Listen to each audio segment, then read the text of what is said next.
Hi guys, welcome back to my channel and welcome to a new video. We need to talk.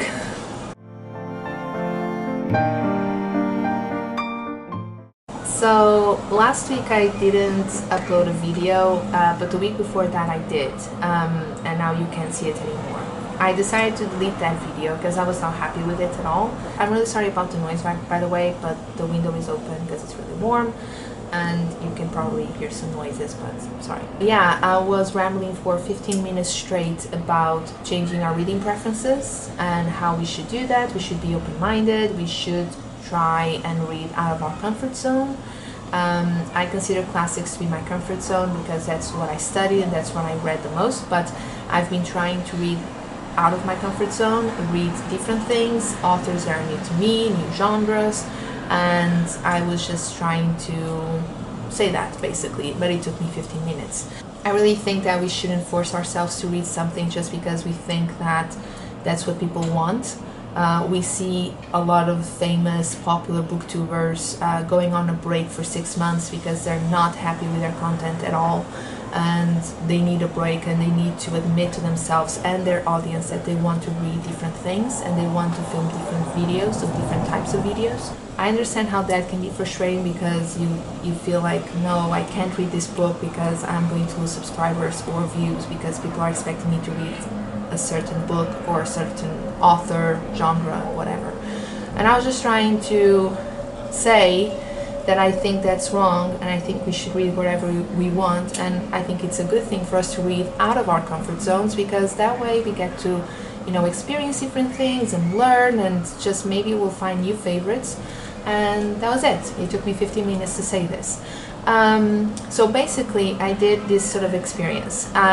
Lately I got really obsessed with reading vlogs of people reading The Infernal Devices from the Shadowhunter Chronicles by Cassandra Clare.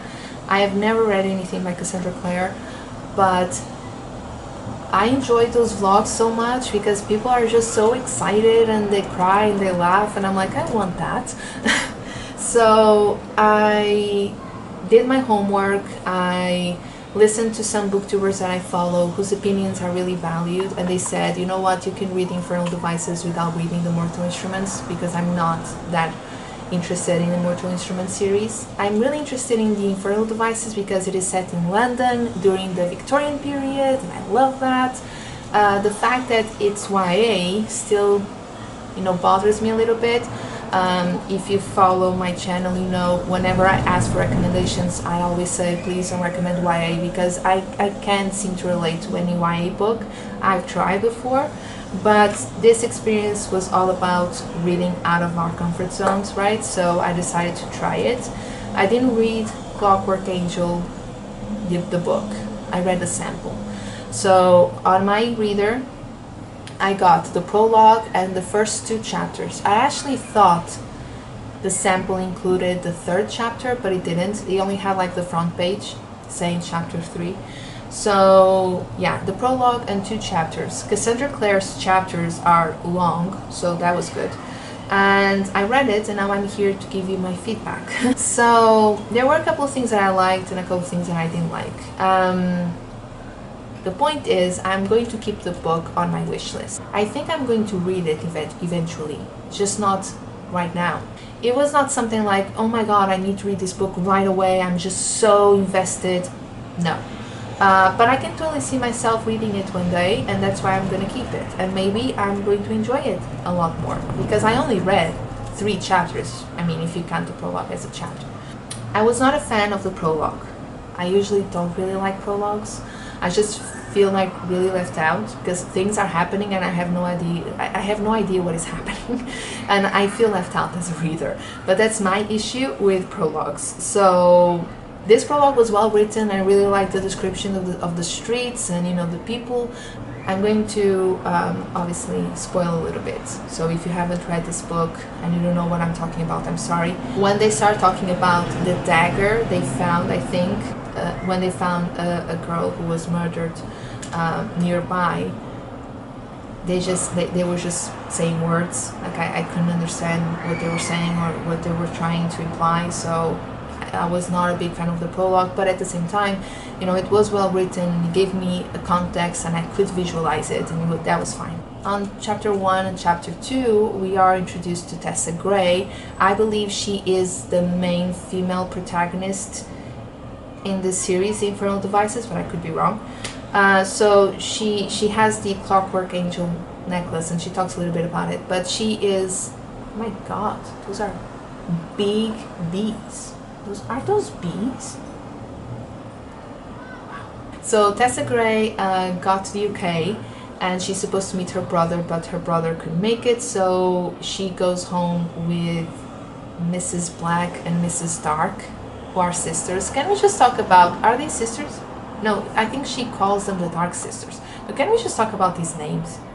And even the description of the characters, the way they are described, they just sound like characters out of a Tim Burton film. And it's not, I'm not saying that's a bad thing, but they were just so quirky for just, I don't know, it's just for the sake of it. And it's, I don't know. Okay, the names were horrible.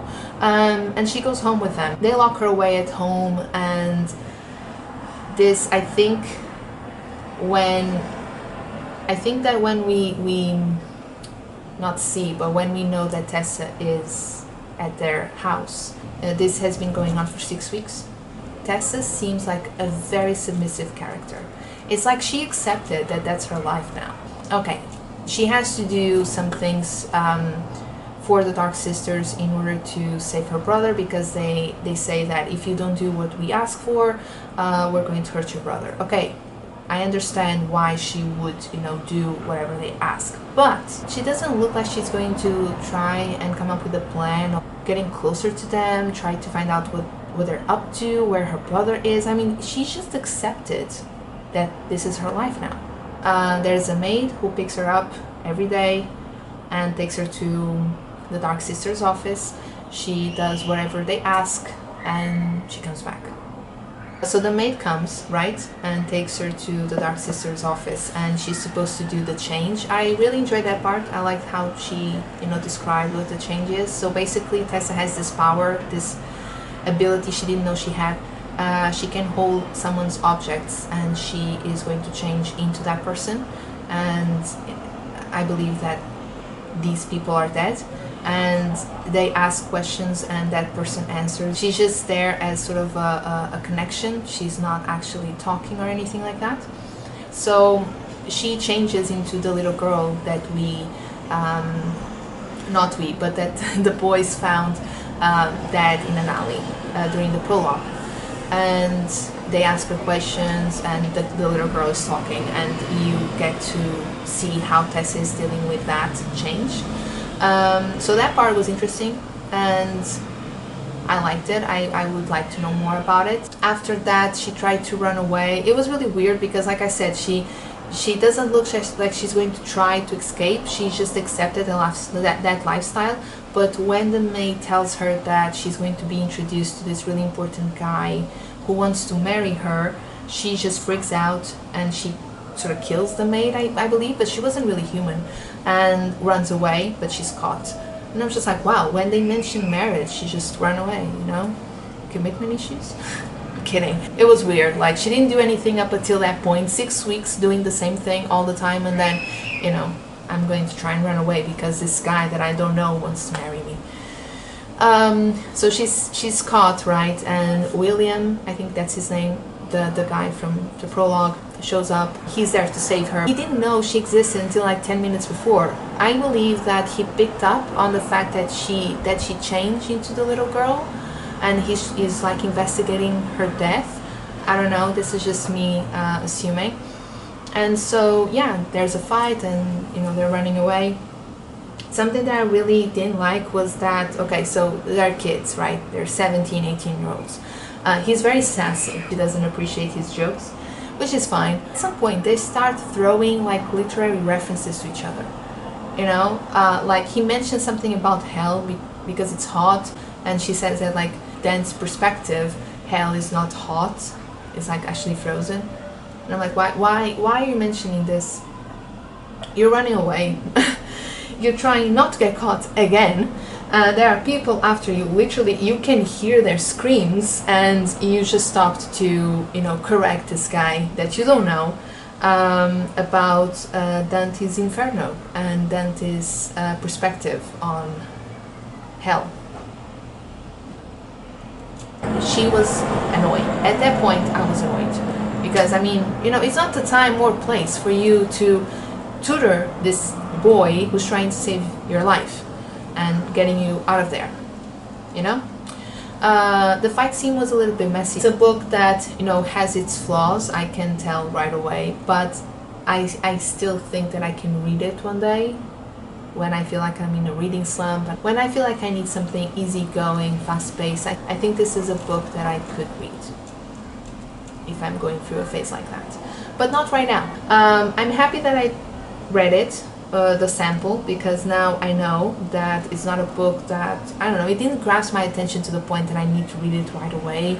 I'm super invested, but it was interesting nevertheless. So yeah, that was my experience. I'm happy that I did it because now I know and I don't have to wonder anymore. Also, I didn't buy the book because I'm not going to read it now and I wasn't sure if I wanted to. So if you have an e-reader and you can get samples, I think you can get samples if you have Kindle as well. I think that's a great way for you to just see if you are interested or not. Also, I would like to talk about something that happened. So, about the reading rush. So today is Monday, July 27th. And I think the reading rush ended yesterday? Sunday? Not sure. I did the reading rush back when it was Booktubeathon in 2018.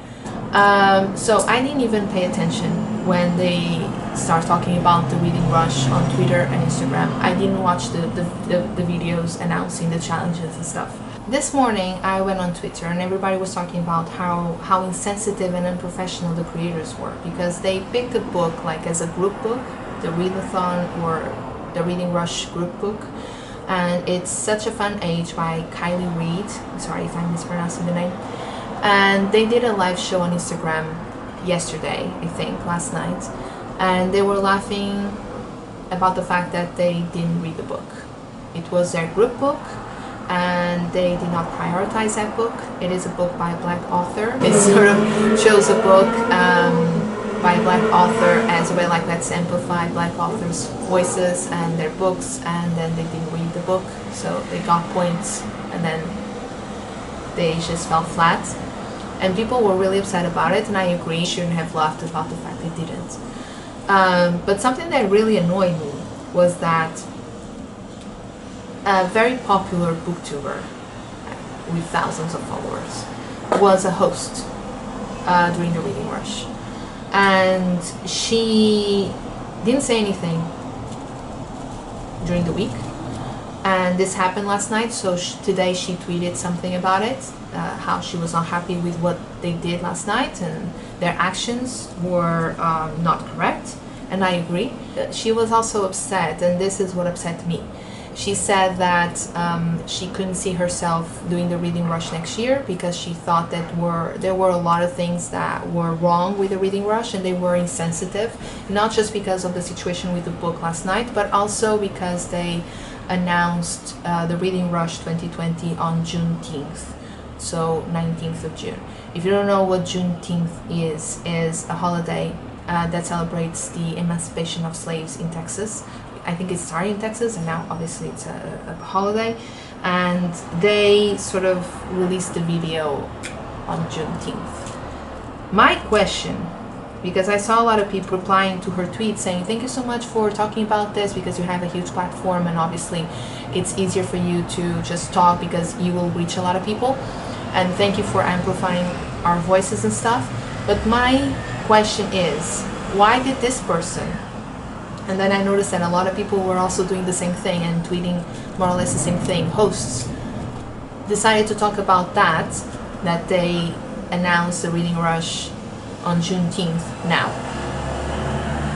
My question is, why did they accept the role of hosts? Why did they host reading sprints on Twitter, and now after the reading rush is over, they talk about the fact that they announced the video, or they announced the reading rush on Juneteenth? Why didn't you say anything before? Why did you accept it?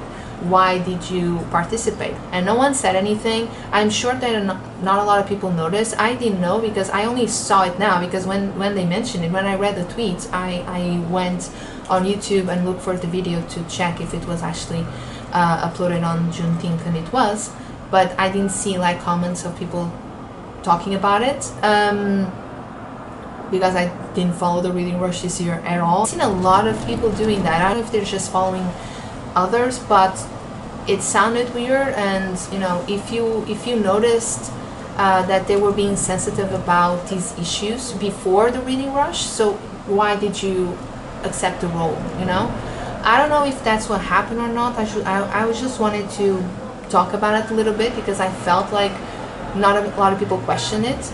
To me, one of these two things happened. Either they didn't notice at all that the video was uploaded on Juneteenth, and they just noticed it now, and they just realized that now, or they knew about it, they thought it was insensitive, but they waited till after the reading rush to bring it up. I don't know. I don't want to accuse anyone. It just sounded really weird to talk about it now, when you know everybody is now pointing fingers because of the book situation, which was completely wrong, because the whole point of choosing that book was to amplify black authors' voices, and the fact that they didn't read the book they chose, it was insensitive, I think. And you know, they should have prioritized the book they picked for the group book, because it is their readathon. Just venting, basically. This is what I felt when I read that tweet, and others similar, and now I'm just venting my thought. Guys, I really hope you enjoyed this video. I'm really sorry that I didn't upload last week. I'm trying to get back on track with the whole reading one book at a time. I don't know what got into me this year that I decided to read multiple books, but I haven't been able to finish a book in a very long time, because I just, you know, I'm in the middle of so many books. So right now I'm reading a book. I'm gonna finish that one either today or tomorrow, because I'm really enjoying it, and then I'm going to continue with another book that I started. I'm gonna finish that one and slowly and gradually get back on track, because I can't do the multiple book thing. That's why I didn't have a video last week, because I felt really bad. I was just really, I don't know, I wasn't feeling it.